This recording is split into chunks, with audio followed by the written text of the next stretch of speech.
పరిశుద్ధులు ప్రియులైన దేవుని పిల్లలందరికీ యేసుక్రీస్తు నామంలో శుభవందనాలు తెలియజేసుకుంటా ఉన్నాను. అడ్వెంట్లోని 3వ ఆదివారంకి వచ్చాం మనము.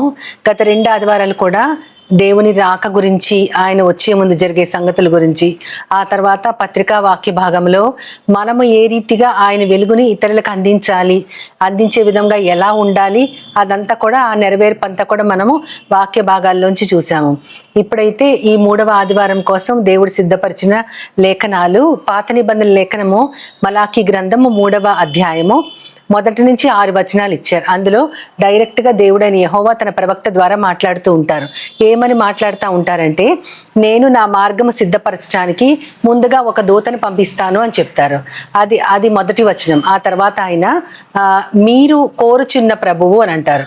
2వ వచనంలో మీరు కోరుచున్న ప్రభు అనగా నిబంధన దూతను నేను పంపిస్తున్నాను, ఆయన హఠాత్తుగా తన ఆలయంలోకి వస్తారు అని. అంటే ఈ నిబంధన దూత మీరు కోరే ప్రభువు ఎవరు అంటే, హఠాత్తుగా వచ్చేవారు ఎవరంటే ప్రభు అయిన యేసుక్రీస్తు వారి గురించి చెప్తున్నారు. నిబంధన దూత అంటే యేసుక్రీస్తు వచ్చి ఈ నూతన నిబంధన ఆయన ఏర్పరిచారు. మొదటి నిబంధన అది లాకి, ధర్మశాస్త్రానికి సంబంధించింది. నూతన నిబంధన కేవలం యేసుక్రీస్తు రక్తము ద్వారానే ఒప్పందం కుదిరింది. అంటే ఆయన కుమారుడు కార్చిన రక్తము వల్ల మనల్ని క్షమిస్తానని దేవుడు మనకి చెప్పారు. కాబట్టి అదే ఆ నిబంధన. ఆ నూతన నిబంధన ద్వారా మీరు కోరిన దూత మీ దగ్గరికి వస్తారు, ఆయన మీ ప్రభువు అని చెప్తా ఉంటారు. కానీ తర్వాత వాక్యాలు చాలా విచిత్రంగా ఉంటాయి. ఏమని ఉంటుందంటే, ఆయన వచ్చినప్పుడు ఎవరు సహించగలరు, ఆయన అగుపడే దినములో ఎవరు ఓర్వగలరు అని ఉంటుంది. అంటే ఆయన రాకను సహించే వాళ్ళు ఎవరు, ఆయన వస్తే ఓర్చుకోగలిగిన వాళ్ళు ఎవరు అంటే ఆ క్వశ్చన్కి మనకి రకరకాల మాటలు గుర్తొస్తూ ఉంటాయి. ఆయన వచ్చినప్పుడు సహించుకోగలిగిన వాళ్ళు ఎవరంటే, ఆయన రాక కోసం వేచి చూసేవారు. అంటే ప్రభువు మాకు ఒక మెస్సయాన్ని ఇస్తానన్నారు, ఆయన ఎప్పుడు వస్తారు అని వేచి చూసేవాళ్ళు. ఆయన రాకని గురించి ఆ సహనం కలిగిన వారు ఆయన్ని సహిస్తారు. కానీ ఓర్చుకోలేని వాళ్ళు, ఆయనని ఓర్చుకోలేని వాళ్ళు కూడా ఉంటారని చెప్తూ ఆయన యొక్క లక్షణాలు ఇస్తారు. అంటే యేసుక్రీస్తు వారి లక్షణాల గురించి చెప్తూ, ఆయన చాకలివాని సబ్బు వంటి వాడు, ఆయన కంసాలి అగ్ని వంటి వాడు అంటారు. కంసాలి అగ్ని అంటే మామూలు అగ్ని కాదు. మామూలుగా మనం రకరకాలు మంట అగ్ని అనేది రకరకాల వాటి కోసం ఉపయోగిస్తాం. కానీ కంసాలి అగ్ని దేనికోసం ఉపయోగిస్తారంటే, అది మలినాలను తీసేసి ఆ ఆభరణాన్ని తయారు చేయటంలో శుద్ధమైన వెండి కానీ బంగారం కానీ తయారయ్యే వరకు కూడా అక్కడ కూర్చున్న కంసాలు ఎంతో ఓపికగా చూస్తూ ఉంటారు. 7 సార్లు దానిని శుద్ధీకరిస్తారంట, వెండిని. అది ఆ ప్రాసెస్ అంతా చాలా లెంగ్తీగా ఉంటుంది. దానిని ఎంతో సహనంతో అతను నిర్వర్తిస్తూ ఉంటారు. కాబట్టి అటువంటి ఆ కంసాలి అగ్ని లాంటి వాడంటే, తన ప్రజలు తను కోరుకున్న రూపంలోకి వచ్చే వరకు కూడా దేవుడు వారిని శిక్ష అనే మేత పెట్టి అని బైబిల్లో ఉంటది మనకి. శిక్ష అనే మేత పెట్టి వారిని నేను నా మార్గంలోకి తెచ్చుకుంటానని ఉంటుంది. అంతేగాని వారిని లయపరుస్తానని ఉండదు. శిక్ష అనే మేతను మనకి పెట్టి దేవుడు ఆయన మార్గంలోకి తీసుకురావటానికి కంసాలి అగ్ని ఏ విధంగా ఉపయోగపడుతుందో, ఆ మలినాలని మస్టుని అంతటిని తీసివేయడానికి ఆ విధమైనటువంటి వాడు మీరు కోరుకునే ప్రభువు అని చెప్తున్నారు. అంతేకాకుండా చాకలివాని సబ్బు అంటే, ఆ చాకలివాడు తెల్లగా వస్త్రాలని ఉతకడానికి తన సబ్బుని ఎలా ఉపయోగిస్తాడంటే, ఆ యొక్క మరకల్ని మచ్చల్ని అవన్నీ ఆ దోషాలన్నింటినీ పోగొడతారు. ఆ విధంగా తను కోరుకునేటటువంటి ఆ యొక్క వెలుగు మనలోకి వచ్చేంత వరకు, ఆ పవిత్రత మనలో వచ్చేంత వరకు కూడా ఆయన పని చేస్తానే ఉంటారని దాని ఉద్దేశం అనమాట. ఆ మాటల యొక్క ఉద్దేశం. ఆ విధంగా ఆయన 2 లక్షణాలు చెప్తూ, ఆ కాలములో అంటే ఆ ప్రభు వచ్చిన కాలంలో చాలా సంతోషం ఉంటుంది. ఎలా ఉంటుందంటే, పూర్వపు దినాలలో జరిగిపోయిన సంవత్సరాలలో ఎటువంటి సంతోషం ఉందో అంటే, దేవుని మాట వింటూ ఆ ప్రజలు దేవుని ప్రజలుగా పిలువబడిన వారు ఆయన విధానాల్లో నడుచుకుంటూ ఆయనను పెట్టిన సంవత్సరాలు కొన్ని ఉన్నాయి. అలాంటి సంవత్సరాలు మళ్ళీ తిరిగి వస్తాయి. ఎప్పుడు అంటే, మీరు కోరుతున్న ప్రభు వచ్చినప్పుడు అని తండ్రి అయిన దేవుడు మలాకి ప్రవక్త ద్వారా మాట్లాడుతూ ఉంటారు. అంతేకాకుండా లేవీయులు ఎంతో నీతితో యెహోవాకి నైవేద్యాలు పెడతారంట. వాటన్నిటినీ కూడా దేవుడు ఎలా ఎలా స్వీకరిస్తాడంటే వెండి బంగారాలని ఎలా నిర్మలముగా చేస్తారో అలాగే తన ప్రజలని నిర్మలంగా చేస్తారంటే ఆయన వచ్చింది కేవలము మనల్ని కాల్చటానికి కాదు, మనలో ఉన్న మలినాల్ని కాల్చేసి మనల్ని ప్యూర్గా చేయటానికి, మనలో ఉన్న మచ్చల్ని మరకల్ని ముడతల్ని అన్ని తొలగించి పర్ఫెక్ట్గా కాంతివంతంగా చేయడానికి. కాబట్టి ఆ విధంగా ఆ సంతోషకరమైన రోజులు మళ్ళీ వస్తాయని చెప్తా ఉంటారు. ఆయన మాట్లాడుతూ ఆఖరిలో ఏమనంటారంటే, ఆఖరి వచనాలంటే ఇది 1 నుంచి 6 వచనాల వరకు ఉంటాయి. ఏమనంటారు, నేను వచ్చినప్పుడు అంటే ప్రభు వచ్చినప్పుడు కొంతమంది గురించి మాట్లాడతారు ఆయన. చిల్లంగి వాళ్ళు అంటే మాంత్రికులు, తర్వాత తంత్రాలు చేసేవాళ్ళు వాళ్ళు అనమాట. చిల్లంగి వాళ్ళు అంటారు. చిల్లంగి వాళ్ళు, తర్వాత వ్యభిచారులు, తర్వాత అప్రమాణికులు అంటే దేవుడైన యెహోవా చెప్తారు, నా నామం మీద కానీ భూమి తోడని అనవద్దు, ఆకాశం తోడని అనవద్దు, నా నామం మీద కూడా మీరేమి ఆన పెట్టవద్దు అంటారు. అంటే మనం ఏది అంటే దేవుని తోడని పెట్టడానికి మనము అసలు దేనికి కూడా పనిచేయము మనం.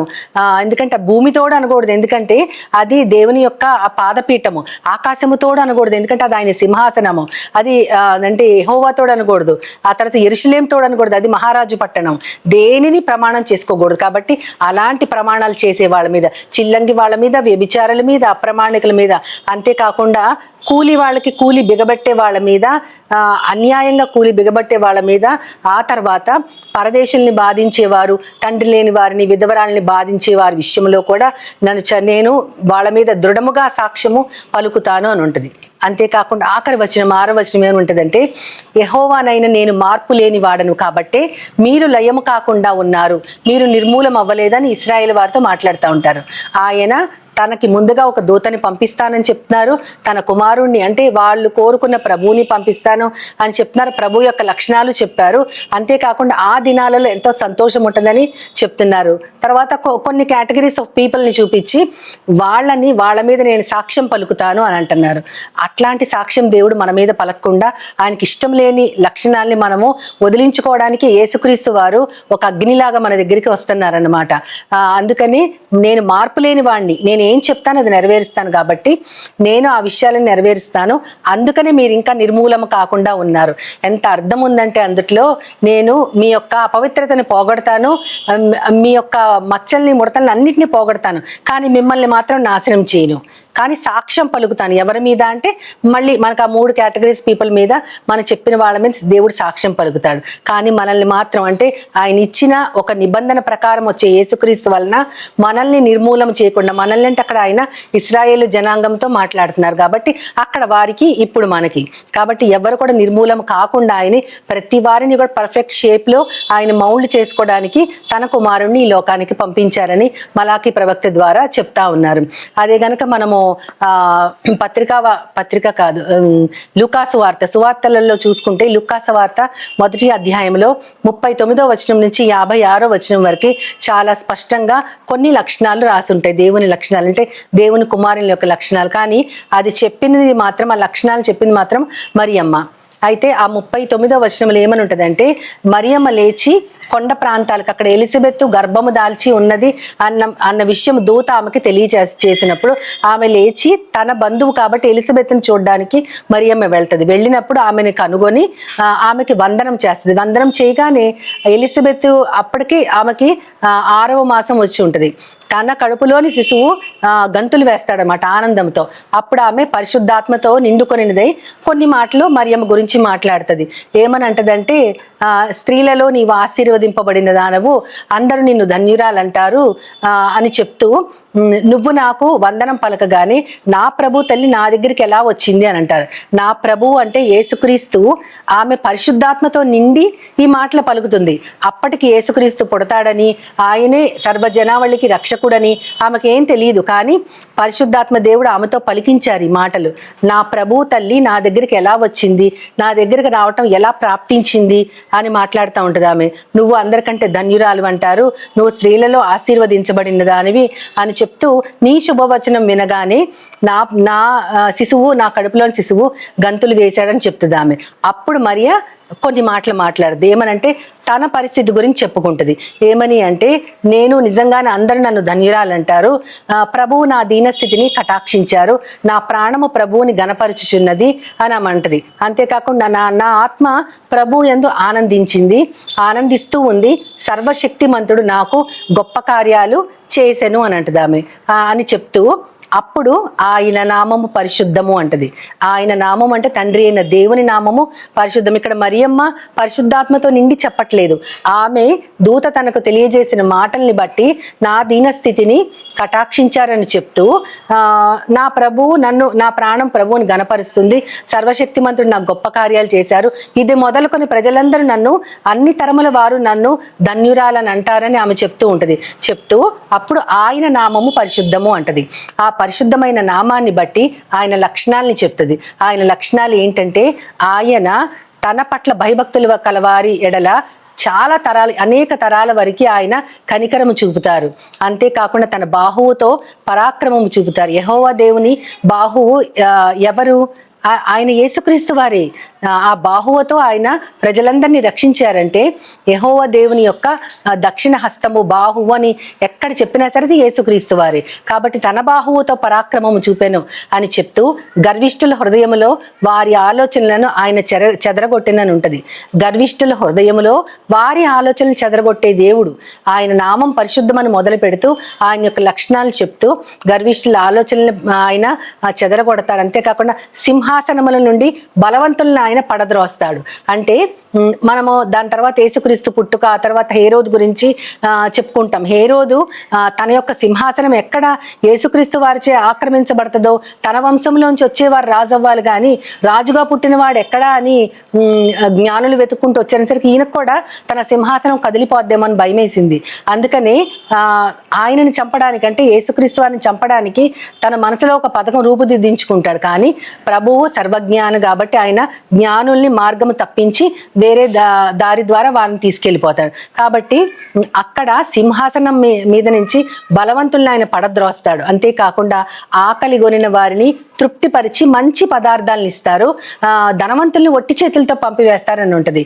మనం ఆలోచిస్తూ ఉంటే యేసుక్రీస్తు అంటే ఈ మాటలన్నీ తర్వాత నెరవేరినాయి. యేసుక్రీస్తు వారి దగ్గరికి ధనవంతుడైన యువకుడైన ఒక అధికారి వచ్చి నిత్య రాజ్యం నాకు కావాలి, నేనేం చేయాలని అడుగుతాడు. అప్పుడు యేసుక్రీస్తు వారు ఏమని అంటారు, నీకు అన్ని బాగానే ఉన్నాయి కానీ ఒక్కటి కొదువుగా ఉంది, నీ ఆస్తి అంతా అమ్మి బీదలకు ఇవ్వు అని అంటారు. ఆయన అందరితో అలా అనలేదు. ఎవరైతే ఏ అధికారి అయితే ధనం మీద మనసు పెట్టుకున్నారో ఆయనతోనే చెప్పారు. కాబట్టి అలాంటి ధనవంతుల్ని వట్టి చేతులతో ఆయన అటువంటి పని చేయలేక, తన ఆస్తిని అమ్మి బీదలకు ఇచ్చేటటువంటి యోచన చేయలేక ఆయన నిరాశతో వెనక్కి వెళ్ళిపోతారు. అదే ధనవంతుల్ని వట్టి చేతులతో పంపటం.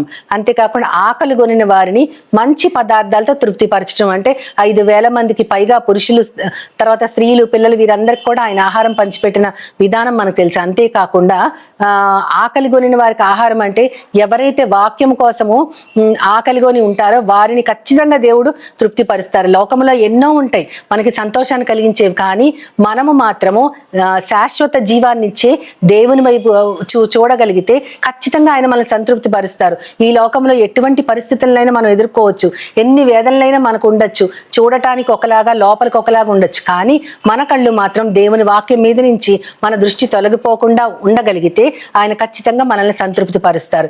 ఇవన్నీ చెప్తూ ఆమె ఆఖరిలో ఒక మాట అంటది మరియమ్మ గారు. ఏమనంటే, ఆయన అబ్రహాముకి ఆయన సంతానానికి కూడా తను ఒక ప్రమాణం చేశారు. అదేంటంటే, ఎప్పటికీ కూడా మిమ్మల్ని నేను హెచ్చించుతాను, మీ సంతానాన్ని నేను ఆశీర్వదిస్తాను, మిమ్మల్ని హెచ్చిస్తాను అందరికంటే ఒక ప్రమాణం చేశారు. కాబట్టి ఆ ప్రమాణాన్ని, ఆ యూదా వారికి ఇచ్చిన ప్రమాణాన్ని ఆయన ఖచ్చితంగా నిలుపుకుంటారని ఆమె చెప్తుంది. అదే ఇందాక మలాకి గ్రంథంలో ఆఖరి వచనంలో 6వ వచనంలో చూసాము. ఆయన మార్పు లేనివాడు కాబట్టే మీరు లయము కాలేదు అని అంటారు. అంటే ఎన్ని పొరపాట్లు చేసినా ఆయన సరిదిద్దుకుంటూ, వారే శిక్షిస్తూ, మళ్ళీ ప్రేమిస్తూ, దగ్గరకు తీసుకుంటూ, మళ్ళీ ఉగ్రత చూపిస్తూ, మళ్ళీ వాళ్ళని కరుణిస్తూ ఉన్నాడు, కానీ పూర్తిగా లయం మాత్రం చెయ్యలేదు. ఎందుకంటే అబ్రహాముకి, అతని సంతానానికి ఆయన ఒక వాగ్దానం చేశారు. ఆ వాగ్దానాన్ని నిలుపుకునే క్రమంలోనే యేసుక్రీస్తు వారిని ఈ లోకములో ఉద్భవింపజేశారు. ఆయన వచ్చారు. ఆ తర్వాత మన అడ్వెంట్ 4th సండే, తర్వాత క్రిస్మస్, ఇవన్నీ జరుగుతాయి. ఇవన్నీ మనకు తెలిసి తెలుసు, యేసుక్రీస్తు వారు జన్మించారు, తన యొక్క కార్యమంతా నిర్వర్తించారు, తిరిగి తండ్రిని చేరుకున్నారు, కుడి పార్శ్వాన ఉన్నారు. కానీ ఇప్పుడు మనము చేయాల్సింది ఏంటంటే, ఏదైతే ఆయన మాటలు అగ్ని లాంటివో, మనలో ఉన్న ఇంప్యూరిటీస్ని కాల్చడానికి అగ్ని వంటి ఆయన మాటల్ని మనం యాక్సెప్ట్ చేయాలి. అంతేకాకుండా ఆయన మనల్ని క్లీన్ చేయడానికి దేనిని వాడుతున్నారు, బెత్తం వాడతారో సబ్బు వాడతారో ఏం వాడతారో ఆయన ఇష్టం. ఎందుకంటే బెత్తంతో ఖచ్చితంగా శిక్షించేటటువంటి తండ్రినే చెప్పారు, ఇహలోకపు తండ్రికే చెప్పారు ఆయన, బెత్తమును ఉపయోగించని తండ్రే కాదని ఆయన చెప్పారు. కాబట్టి ఏది ఉపయోగించినా మన మంచి కోసమే ఆయన చేస్తారు. అది కేవలం యూదులకు మాత్రమే కాదు, కానీ ఆ వంశంలో జన్మించినటువంటి యేసుక్రీస్తు వారి ద్వారా ఈ వాగ్దానాలని మనకు కూడా సంక్రమిస్తూ ఉంటాయి. అలా సంక్రమించినప్పుడు మనము దేవుని మార్గంలో వెళుతున్నామా లేదా చూసుకోవడానికి, దేవుడు ఎవరిని శిక్షిస్తాడు, ఎవరిని రక్షిస్తాడని ఆలోచించిన కొన్ని గుణాలని బట్టి పరిశుద్ధమైన ఆయన నామాన్ని తిరస్కరించిన వారు కొంతమంది ఉన్నారు. రోమీలకు రాసిన మొదటి పత్రిక, ఇది పత్రికా వాక్య భాగంలో మనకి ఇవ్వబడిన పాఠ్య భాగము. రోమీలకు రాసిన మొదటి పత్రిక 16వ వచనము నుంచి 25 వచనాలకు ఉంటాయి వరకు ఉంటుంది. అక్కడ ఏమని ఉంటుందంటే, నమ్మిన ప్రతి వానికి, అదేంటంటే, నేను సువార్త గురించి సిగ్గుపడేవాడిని కాదు అని పౌలు గారు చెప్తా ఉంటారు. ఎందుకంటే నమ్మే ప్రతివానికి కూడా, యూదులకు కానీ గ్రీసు దేశస్తులకు కానీ, ఈ యొక్క సువార్త దేవుని శక్తి అంటారు. అంటే ఎవరు నమ్ముతారో ఈ సువార్త, అది వాళ్ళకి దేవుని శక్తిలాగా ఉపయోగపడుతుంది. నమ్మకపోయిన వారు ఏమవుతారో కూడా మనకి తర్వాత వాక్యాల్లో చెప్తా ఉంటారు.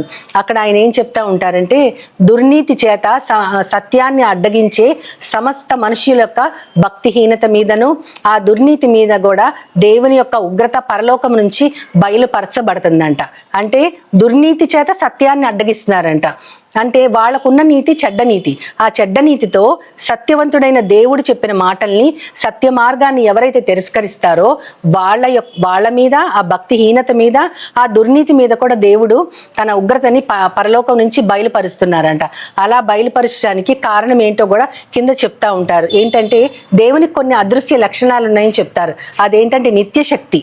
ఎప్పుడు కూడా నిత్యం కూడా ఆయన శక్తి ఉంటుంది. మనమైతే కొన్నిసార్లు చాలా శక్తివంతంగా వాడబడతాం, కొన్నిసార్లు చాలా నీరసిస్తాము. వయసును బట్టి ఉండొచ్చు, మన పరిస్థితిని బట్టి ఉండొచ్చు. కానీ దేవుడు మాత్రం నిత్య శక్తిమంతుడు. అది ఆయన అదృశ్య లక్షణం. అది మనకెవరికి కనపడదు. నిత్య శక్తి, దైవత్వము, ఈ రెండు కూడా అదృశ్య లక్షణాలు. ఈ రెండు లక్షణాలు దేవునికి ఉన్నాయి, కానీ అవి తెలుసుకోనట్లు లేవు అంటున్నారు.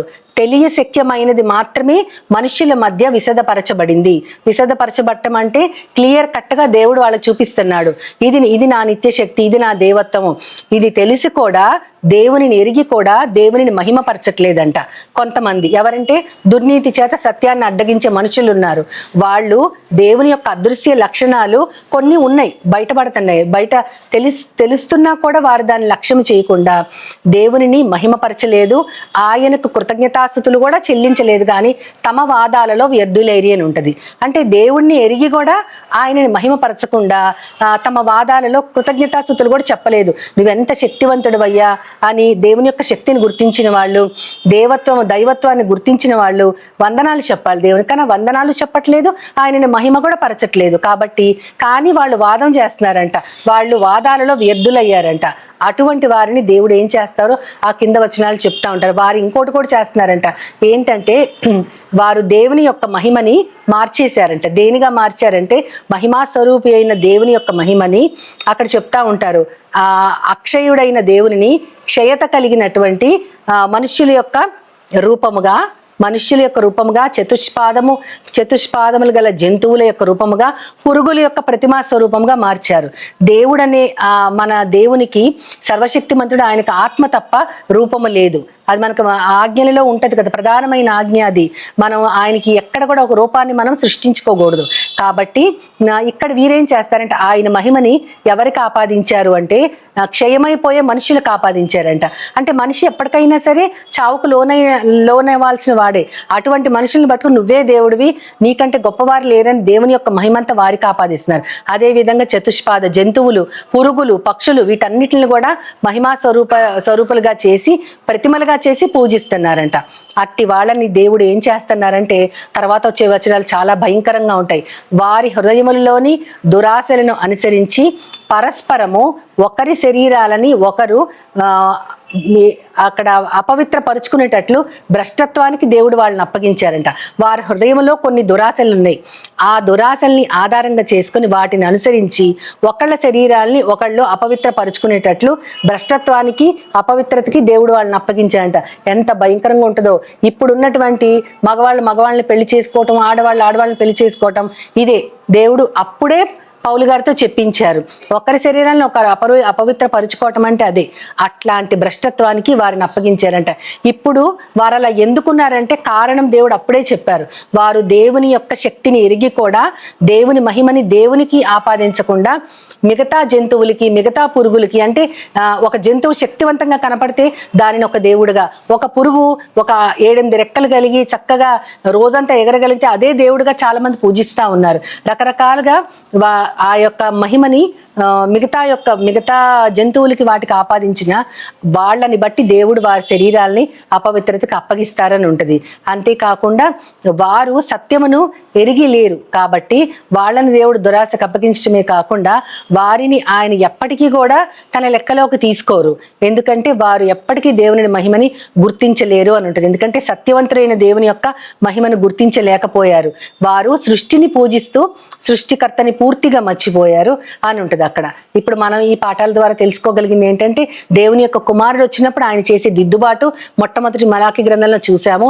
అదే విధంగా దేవుని యొక్క లక్షణాలు, పరిశుద్ధమైన ఆయన నామము, ఆయన బాహువు, ఆ లక్షణాలను చెప్పి అటువంటి లక్షణాలు కలిగిన దేవుడు ఈ లోకంలో సంచరించిన తర్వాత కూడా దేవుని మహిమని ఎరిగిన వారు కూడా ఆయనను మహిమా స్వరూపుడుగా గుర్తించకుండా ఉంటే వారి యొక్క శరీరాలను భ్రష్టత్వానికి అప్పగించడం మాత్రమే కాకుండా వారు దేవుడి యొక్క ఉగ్రతకి గురవుతారని ఎంతో స్పష్టంగా చెప్తా ఉన్నారు.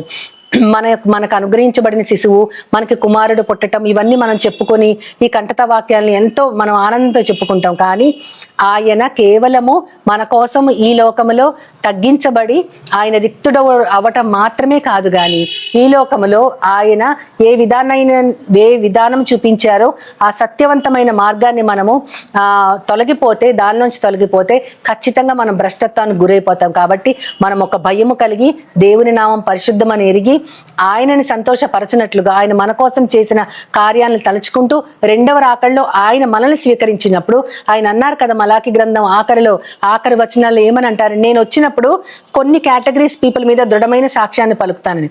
మనకు అలాంటి అప్రమాణాలు చేయకుండా ఇంకా మిగతా చాలా లక్షణాలు అలాంటి వారు కాకుండా దేవుని యొక్క కృపకు నోచుకునే వారముగా ఆ కృపలో శాశ్వతముగా నిలబడేటట్లు దేవుడు మనకి పరిశుద్ధ గ్రంథాన్ని ఇచ్చారు.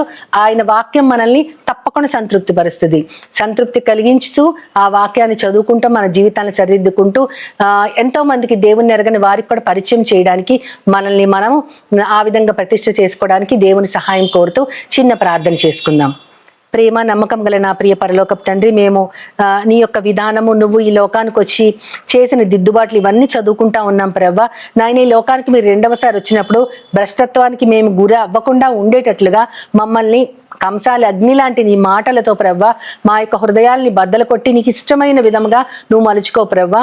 నువ్వు చూసినప్పుడు మేము నీ కృప పొందగలుగునట్లు నన్ను మమ్మల్ని అందరినీ కూడా నీ చేతులకు అప్పగించుకుంటూ నీ ప్రియ కుమారుడు నా ప్రియ ప్రభు యేసుక్రీస్తు వారి ద్వారా కోరి ప్రార్థిస్తున్నాను పరమ తండ్రి. ఆమేన్, ఆమేన్, ఆమేన్. వందనాలు.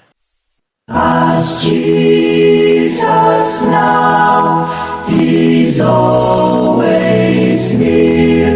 With open arms, He's